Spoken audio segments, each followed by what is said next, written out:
किसी ने सपने में भी नहीं सोचा था कि जिस इंसान को लोग रोज ठुकराते थे वही पूरे राज्य की किस्मत बदलने वाला था।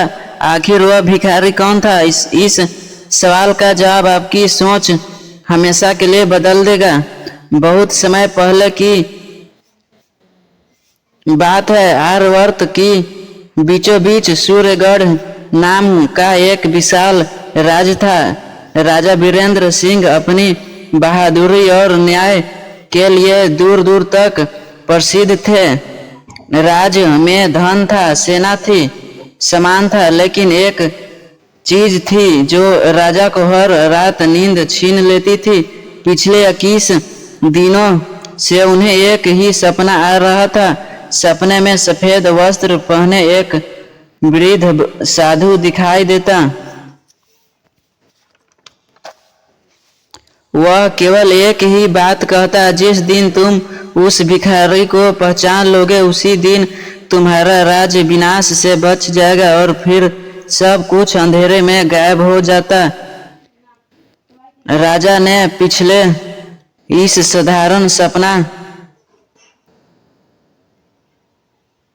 समझा, लेकिन जब वही सपना लगातार 21वीं रात भी आई तो उन्हें लगा यह कोई संकेत है। अगली सुबह शंख बजा। राजा ने तुरंत सभा बुलाई। उन्होंने आदेश दिया, पूरे राज्य में जितने भी भिखारी हैं उन सबको सम्मान के साथ महल लाया जाए। किसी का अपमान नहीं होना चाहिए।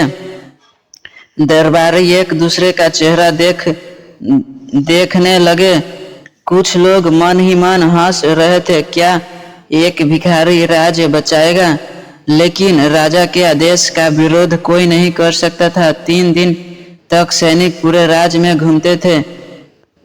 सैकड़ों भिखारी महल लाए गए। राजा हर एक से मिले, लेकिन हर बार उनके मन से एक ही आवाज आती थी, नहीं। ये चौथे दिन राज्य की सीमा पर बहने वाली शांत नदी के किनारे एक बूढ़ा भिखारी पीपल के पेड़ के नीचे बैठा था। उसकी आंखें बंद थी, चेहरे पर अजीब सी शांति थी। उसके पास ना कटोरा था, ना भीख मांगने की कोई कोशिश। सैनिक उसके पास पहुंचे। उन्होंने कहा, चलो, आज राजा ने तुम्हारे लाने की अनुमति दी है। भिखारी ने आंखें खोली, हल्का सा मुस्कुराया और बोला, मुझे पता था आखिरकार वह मुझे बुलाएगा।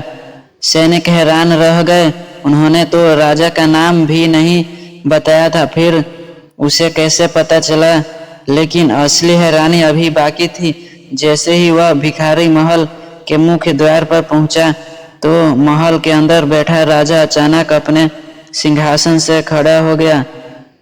उसका चेहरा डर और सम्मान से भर चुका था और अगले ही पल राजा ने ऐसा काम किया जिसे देखकर पूरे दरबार को सांसें थम गई।